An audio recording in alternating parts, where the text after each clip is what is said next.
زدني علما. اعوذ باللہ السمیع العلیم من الشیطان اللعین الرجیم.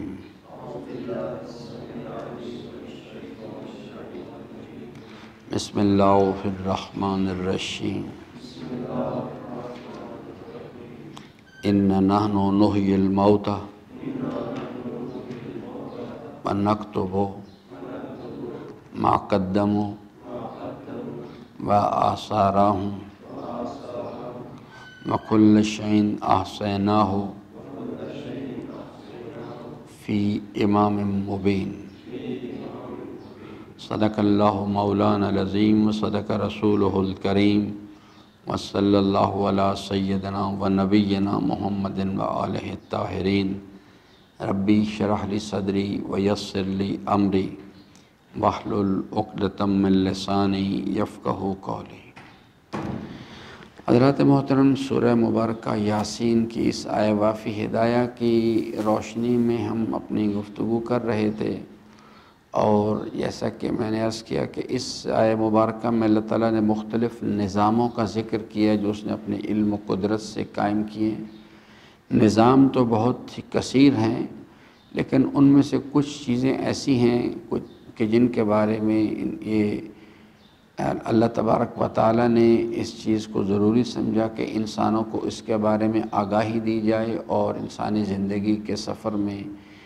ان چیزوں سے آگاہی اور اس کے بارے میں یقین انسان کے لیے بہت ضروری چیز ہے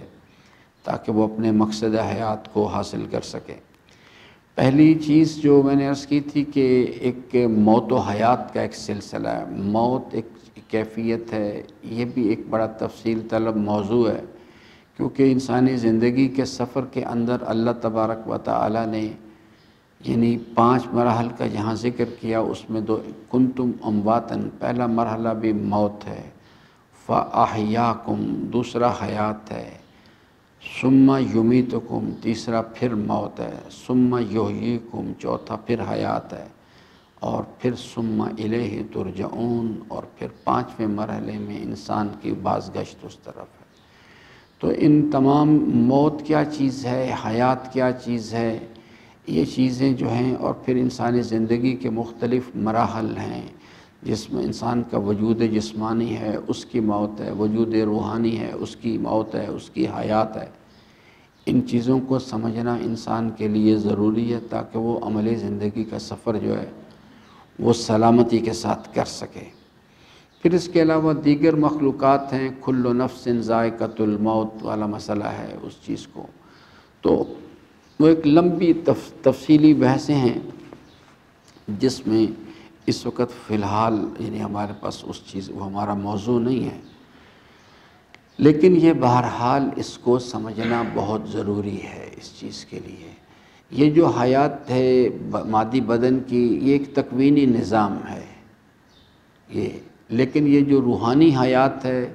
یہ تکوینی نظام میں نہیں، یہ ایک تشریعی نظام ہے جس کے اندر کچھ کام انسان نے خود کرنے ہیں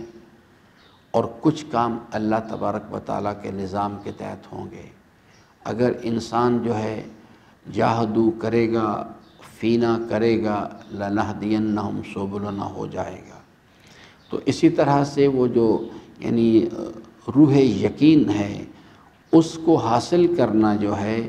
اس کے لیے انسان کی ذمہ داری ہے کہ انسان اس کے لیے کوشش کرے اس چیز کو. بہرحال یہ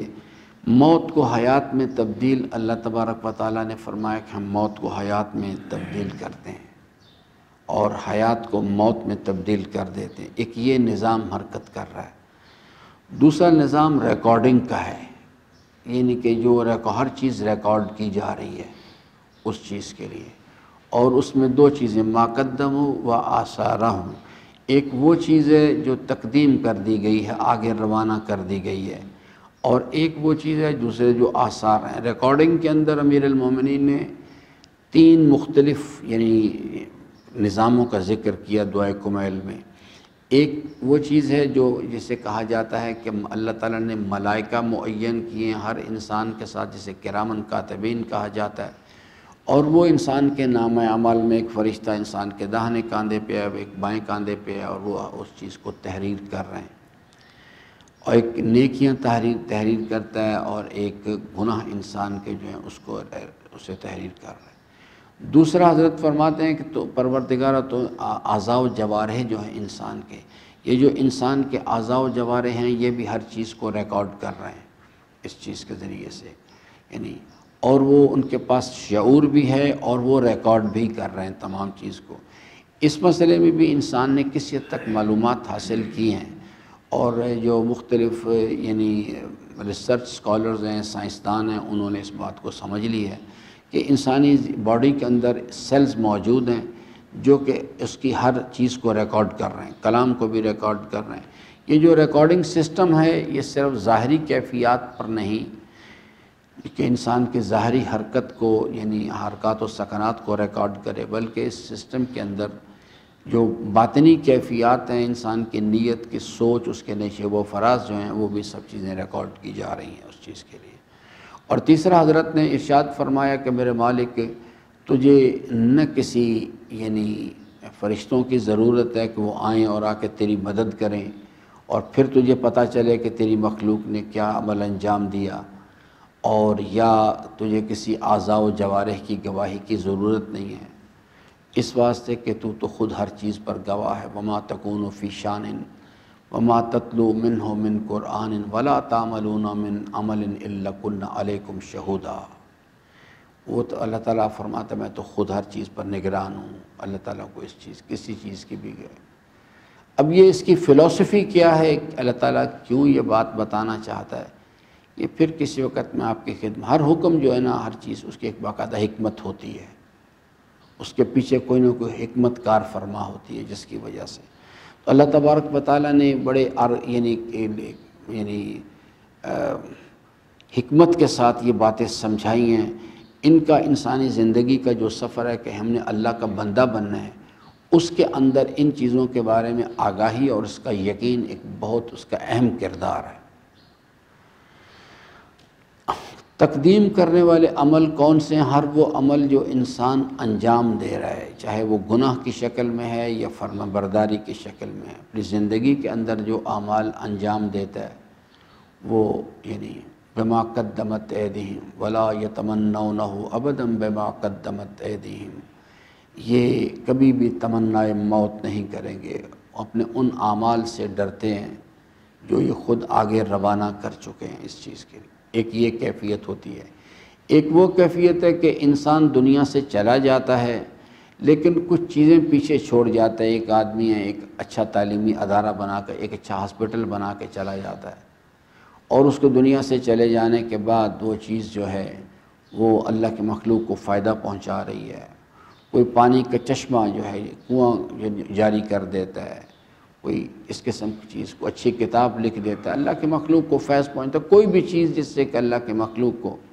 فیض پہنچے اور وہ چیز جو ہے اس نے اللہ تعالیٰ کی رضا کے لیے اس کو انجام دیا ہو، وہ چیز اس کے لیے باقیات و صالحات میں سے ہوتی ہے، اچھی نیک اولاد جو ہے۔ اور اسی طرح سے دوسری طرف بھی ہے کہ اگر ایک انسان جو ہے مثال کے طور پہ کوئی بدکاری کا اڈہ کھول دیتا ہے، جوئے کا اڈہ کھول دیتا ہے اور پھر دنیا سے چلا جاتا ہے، لیکن اس کے دنیا سے چلے جانے کے بعد اس کے اعمال جو ہیں وہ اللہ کے مخلوق کو نقصان پہنچاتے رہتے ہیں، تو وہ یہ بھی سب آثار ہیں، اور اس کا جو منفی رد عمل ہے وہ بھی اس کے نام اعمال میں جاتا رہتا ہے۔ حضرت مولا امام صادق علیہ السلام سے پوچھا گیا اس چیز کے بارے میں، تو حضرت نے کہ وہ ایک آدمی نے پوچھا، اس نے یہ جو ایصال ثواب کا مسئلہ ہے، اس نے کہا کہ حضرت اللہ تعالیٰ فرماتا ہے کہ لہا ما کسبت و علیہا ما اکتسبت کل نفس بما کسبت رہین، ہر انسان اپنے اعمال کے بس کے لیے۔ تو ایک آدمی جو ہے وہ تو خود تو عمل انجام نہیں دیتا، وہ تو دنیا سے چلا جاتا ہے، لیکن اس کے دنیا سے چلے جانے کے بعد اس کے جو لواحقین ہیں، دوست احباب ہیں، خاندان ہیں، قبیلہ ہے، اولاد ہے، وہ لوگ اس کے لیے کوئی ایصال ثواب کرتے ہیں، کوئی صدقہ دیتے ہیں، کوئی خیرات کرتے ہیں، کوئی مجلس کرواتے ہیں، اس قسم کی جو بھی اعمال انجام دیتے ہیں۔ تو اس نے کہا کہ حضرت یہ تو اس آدمی نے عمل تو انجام نہیں دیا، عمل تو کسی اور نے کیا ہے، اس عمل کا ثواب اس کو کیسے پہنچے گا؟ یہ آثار ہیں، یہ بھی اس میں امام علیہ السلام نے فرمایا کہ ہاں یعنی ظاہری طور پر تو آپ ٹھیک کہہ رہے ہیں، لیکن اصل مسئلہ جو ہے وہ یہ ہے کہ اس کو تمہارے عمل کا ثواب نہیں ہے، اس کو اس کے اپنے عمل کا ثواب ملتا ہے۔ اس نے اپنی زندگی میں جب وہ زندہ تھا تو اس نے اپنے خاندان والوں کے ساتھ، قبیلے والوں کے ساتھ، پڑوس والوں کے ساتھ، دیگر اللہ کی مخلوق کے ساتھ، ان کے ساتھ بھلائی کی، ان کے کام آیا، ان کے مشکلات کو برطرف کیا، تو اس کے نتیجے میں اس کا جو حسن اخلاق ہے وہ اس نے ان کے دلوں میں ایک جگہ پیدا کی ہے۔ اب جب وہ دنیا سے چلا جاتا ہے تو وہ شخص جو ایصال ثواب کرنا چاہتا ہے، اصل میں اس کو وہ عمل اس کو حرکت دیتا ہے، وہ یاد جو ہے اس عمل کی، وہ جو اس نے اس کے ساتھ بھلائی کی تھی، اسے مشکل سے نجات دلائی تھی، وہ چیز جو ہے اس کو، اس کی یاد اس کو، ارادے کو حرکت دیتی ہے کہ اس آدمی نے میرے ساتھ احسان کیا تھا، اس نے میرے ساتھ بھلائی کی تھی، تو مجھے اس کے لیے یعنی اس کے اب کام آنا چاہیے۔ تو امام نے فرمایا کہ وہ اصل میں اس آدمی کو ثواب اسی عمل کا مل رہا ہوتا ہے، وہ دنیا سے چلا گیا لیکن اس کے آثار باقی ہیں لوگوں کے دلوں میں، اس کے نتیجے میں اب وہ لوگ اس کے لیے یعنی کوئی کار خیر انجام دیتے ہیں، صدقہ دیتے ہیں، خیرات کرتے ہیں، کوئی مجلس برپا کرواتے ہیں، یا اس قسم کے دیگر امور جو ہیں، یا اپنے ماں باپ کے لیے کوئی مسجد بنوا دیتے ہیں۔ یہ مسجد بھی اسی طرح سے بنی ہوئی جس میں ہم بیٹھے ہوئے اس وقت۔ یہ ایک کویت کے کوئی برادر تھے، انہوں نے جو اپنے والدین کے ایصال ثواب کے لیے، یہ برادر جمیل صاحب اس زمانے میں کویت میں ہوتے تھے، تو یعنی ان کی جمیل صاحب کی ان صاحب سے بات چیت ہوئی، انہوں نے کہا جی ہم اپنے علاقے میں ایک مسجد بنانا چاہتے ہیں، تو انہوں نے یعنی ایک بڑی مقدار میں ایک رقم ڈونیٹ کی۔ تو اب یہ مسجد جو ہے جب تک یہ سلسلہ ہے، حالانکہ وہ آدمی کبھی یہاں آیا بھی نہیں، ان کے والدین کو پتہ بھی نہیں، وہ تو دنیا سے چلے گئے ہوئے تھے، وہ آدمی بھی کبھی یہاں نہیں آیا، لیکن اس نے ایک نیت و ارادہ کیا اپنے والدین کے ایصال ثواب کے لیے، تو اس کے نتیجے میں یہ مسجد یعنی یہاں پر وجود میں آئی۔ اب یہ اس مسجد میں جب تک اللہ تعالیٰ کی فرما برداری ہوتی رہے گی، اس سیٹ اپ سے اللہ کی مخلوق کو فائدہ پہنچتا رہے گا، اس کا ثواب اس آدمی کو بھی ملے گا، جمیل صاحب کو بھی ملے گا، اس واسطے کہ یہ وسیلہ بنے، اس آدمی کو ملے گا اس واسطے کہ اس نے اس کام کو کروایا، اور اس کے والدین کو ملے گا کہ ان والدین نے جو اس کی اچھی تربیت کی، جس کے نتیجے میں اس کو یہ احساس ہوا کہ مجھے یہ کام کرنا چاہیے۔ یہ پوری چین جو ہے اس سے استفادہ کرے گی۔ جو لوگ یہاں اعمال انجام دے رہے ہیں ان کے اپنا ان کو، لیکن یہ سب چیزیں جو ہیں اس کا جب ثواب ان کو بھی ملے گا اس چیز کے۔ اسے کہتے ہیں وَآثَارَهُمْ، کہ آثار جو ہیں اس انسانی زندگی کے، نیک اولاد بھی آثار میں سے ایک چیز ہے اس کا۔ تو اللہ تعالیٰ فرماتا ہے کہ ہم نے ہر چیز کو ایک ریکارڈ کرنا یعنی بنایا ہوا ہے۔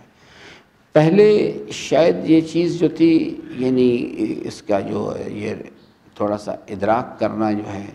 یہ مشکل تھا، لیکن اب جب سے یہ چیز جو ہے یہ ٹیکنالوجی نے ترقی کی ہے، کمیونیکیشن نے ترقی کی ہے، تو اب اس کے نتیجے میں آپ دیکھتے ہیں کہ ہر چیز ریکارڈڈ موجود ہے۔ آج سے 50 سال پہلے ایک آدمی نے یعنی ایک کام کیا، کیمرے نے اس کو ریکارڈ کر لیا، آج اب اسے کلک کرتے ہیں وہ دوبارہ آپ کے سامنے چل پڑتا ہے۔ تو اسی طرح سے لوگ اٹھائے جائیں گے، یہ وہ چیزیں کہیں غائب نہیں ہو گئی ہوئیں، وہ تمام چیزیں موجود ہیں، ہماری علم کی رسائی وہاں تک نہیں ہے۔ اور آخری چیز ہے وہ کل شیء احصیناہ فی امام مبین، ہم نے ہر شے کا احصاء جو ہے وہ اس کا احاطہ کیا ہوا امام مبین کے اندر جو ہے۔ اب یہ چیز جو ہے یہ اس کی ایک یعنی تفصیل آیت اللہ یعنی سید محمد حسین طباطبائی جو صاحب تفسیر المیزان ہے، وہ کہتے ہیں کہ اس میں ایک روایت یعنی بیان کی جاتی ہے کہ جب یہ آیہ مبارکہ نازل ہوئی تو اس وقت یعنی لوگوں نے سوال کیا اس چیز کے بارے میں کہ امام مبین کیا چیز ہے، جس میں ہر شے کا احساس کیا گیا ہوا ہے، اور وہ احساس سے کیا مراد ہے یہ ایک ہماری بحث نہیں ہے میں اس میں، لیکن یہ چیز جو ہے یہ روایت بہرحال بیان کی جاتی ہے اس چیز کے لیے کہ جس وقت یہ آیہ مبارکہ نازل ہوئی تو اس وقت لوگوں نے سوال کیا حضور سرور کائنات سلام اللہ علیہ سے، حضرت یہ ارشاد فرمائیں اس چیز کے لیے کہ تو یعنی قرآن کریم امام مبین ہے یا اس طرح سے کوئی اور چیز؟ حضرت نے امیر المومنین کی طرف اشارہ کیا کہ یہ علی ابن ابی، یہ جو جس امام مبین کا ذکر کیا گیا یہ علی ابن ابی طالب ہے۔ اب یہ پھر ایک تفصیلی بحث ہے اس چیز کے لیے جو کہ ایک عام آدمی کے ساتھ مربوط نہیں ہے کہ اس امام مبین سے مراد ان کا علمی احساس ہے، علم ہے یا ساتھ تصرف بھی ہے یا کیا چیز ہے اس کی، دیگر تفصیلات ہیں اس چیز کے اندر یہ، لیکن وہ جو کچھ بھی ہے یعنی اس کو اگر آیہ کریمہ کو صحیح طور پر دیکھا جائے وَكُلَّ شَيْءٍ أَحْصَيْنَاهُ، یہ ہمارا بنائے ہوا نظام ہے۔ امام مبین کو بنانا، اس کے اندر یہ صلاحیت و امکانات پیدا کرنا، یہ سب کچھ ہمارے ارادے کا نتیجہ ہے۔ یاد رکھیں 5 چیزیں ہیں خالق و مخلوق کے درمیان رابطے کی۔ ہر مخلوق جو ہے هو الذی خلق کل شیء، کائنات کی ہر چیز اس کی مخلوق ہے، انبیاء، مرسلین، ائمہ، اولیاء کرام، تمام انسان، نباتات، جمادات، حیوانات، یہ پوری کائنات اللہ کی مخلوق ہے۔ مخلوق کا خالق کے ساتھ جو رابطہ ہے اس کے 5 اس میں جہات ہیں۔ ہر مخلوق جو ہے وہ اپنے وجود میں آنے کے لیے اپنے خالق کی محتاج ہے۔ اللہ تعالیٰ خود انسان کو خطاب کر کے فرماتا ہے هل أتى على الإنسان حين من الدهر لم يكن شيئا مذكورا، اب تو کوئی قابل ذکر چیز نہیں تھی۔ تو ہر مخلوق اپنے وجود میں آنے کے لیے اپنے خالق کی محتاج ہے، نمبر 1۔ نمبر 2، اپنے وجود میں ہر کمال کے لیے اپنے خالق کی انا خلقنا الانسان من نطفۃ امشاج نبتلیہ فجعلناہ سمیعا بصیرا، جب انسان کو خلق کیا گیا تو وہ سمیع و بصیر نہیں تھا اس وقت، بعد میں اس کو سمیع و بصیر بنا دیا گیا۔ ہر مخلوق اپنے ہر کمال کے لیے وجود میں آنے کے بعد ہر کمال کے لیے اپنے خالق کی محتاج ہے۔ تیسرا مرحلہ، اور اپنے یعنی وجود کے لیے، وجود کی بقا کے لیے، تیسری چیز ہر کمال کے لیے، چوتھی چیز کمال کی بقا کے لیے اللہ تعالیٰ کی محتاج، اپنے خالق کی محتاج، اور 5ویں چیز جو ہے کہ اپنے کمال میں اگر اضافہ ہے چاہتا ہے تو اس کے لیے وہ اپنے خالق کی محتاج ہے۔ یہ ہر مخلوق کے ساتھ ہے اور ہر لمحہ ہے۔ ایک لحظے کے لیے بھی کوئی مخلوق جو ہے وہ اللہ تعالیٰ کے لطف و عنایت کی نظر سے اپنے آپ کو دور نہیں کر سکتی۔ اس شرائط کے ساتھ اس کے بعد اگر آپ یعنی اللہ تعالیٰ کے حبیب اول مخلوق ہیں، وہ چیز جو اگر انسان جو ہے ان کے کمالات کو جو اللہ نے ان کو وَكُلَّ شَيْءٍ أَحْصَيْنَاهُ، ہم نے احصاء کیا ہوا اس چیز کو، یہ نظام سب کچھ ہمارا بنایا ہوا ہے اس چیز کے لیے۔ انا خلقنا الانسان، ہم نے انسان کو خلق کیا من نطفۃ امشاج، یہ ہمارا نظام ہے سارے کا سارا۔ تو یہاں پر بھی کل شیء احصیناہ، ہم نے احصاء کیا ہوا ہے۔ یہ امام مبین اور اس کے اندر جو بھی کمالات ہیں اور جو کچھ بھی علم ہے اور جو کچھ بھی تصرف ہے اور جو کچھ بھی قدرت ہے، سب کچھ اللہ تبارک و تعالیٰ کا بنایا ہوا نظام ہے۔ تو یہ میرے عزیزان اس چیز کے بارے میں کل انشاءاللہ اجمالی طور پہ میں عرض کروں گا، اللہ تعالیٰ نے اگر حیات دی، توفیق دی، کہ آفٹر آل اللہ تعالیٰ کیوں چاہتا ہے اس چیز کو کہ ہم یہ اس چیز کے بارے میں اگر تفصیلی نہیں تو کم از کم اجمالی ایمان حاصل کریں۔ تو اس کو اس چیز کو یاد رکھیے گا کہ انسانی زندگی کا جو سفر ہے کمال، اس کی جو بیس لائن ہے وہ انسان کی فطرت ہے، ان الانسان خلق ہلوعا، انسان جو ہے اس کے وہ مفاد حاصل کرنا چاہتا ہے اور نقصان سے بچنا چاہتا ہے۔ یہ جو انسان کو آگاہی دی جا رہی ہے، اس میں اس کو یہ بتایا جا رہا ہے کہ اس میں آپ کچھ انسان کے فائدے ہیں اور کچھ امکانی نقصانات ہیں اگر انسان نہ جانے گا تو۔ اس لیے اللہ تعالیٰ نے اس چیز کو یعنی پسند فرمایا کہ انسان کو ان حقائق کے بارے میں آگاہی دی جائے، کیونکہ جان لینے میں کچھ فوائد ہیں اور نہ جاننے میں نقصانات ہیں۔ کل انشاءاللہ اس پر بات کریں گے کہ شارع مقدس اسلام کیوں چاہتا ہے اس چیز کو کہ ہم آگاہی حاصل کریں اس چیز کے بارے میں، ورنہ تو میں نے عرض کیا تھا کہ اس کائنات میں کھربوں نظام حرکت میں ہیں اس وقت، خود انسان کے اندر اتنے بے پناہ نظام کام کر رہے ہیں اس مادی بدن کے اندر کہ انسان اگر ان کو شمار کرنا چاہے تو ان کو شمار ہی نہیں کر سکتا، ہو جائیے کہ ان کا۔ تو اللہ تعالیٰ نے اس چیز کو اپنے کلام میں نازل فرمایا تاکہ انسان جو ہے اس چیز کے بارے میں آگاہ ہے۔ کل انشاءاللہ اس پر بات کریں گے۔ اللہ تعالیٰ سے امیدوار ہوں کہ اللہ تبارک و تعالیٰ ہم سب کو قرآن کریم کو پڑھنے، سمجھنے اور اس کے فرامین پر عمل پیرا ہونے کی توفیق عطا فرمائے۔ پروردگارہ قلب نازنین مولا صاحب الزمان علیہ السلام کو ہماری جانب سے خوشنود فرما، ہمارے آقا و مولا کے ظہور میں تاجیل فرما، ہم سب کو حضرت کے آوان و انصار میں سے قرار دے۔ پروردگارہ ہم سب کو اپنے مولا کے قدموں میں شہادت نصیب فرما۔ ربنا تقبل منا انک انت السمیع العلیم وصل علی جمیع الانبیاء والمرسلین والشہداء والصدیقین۔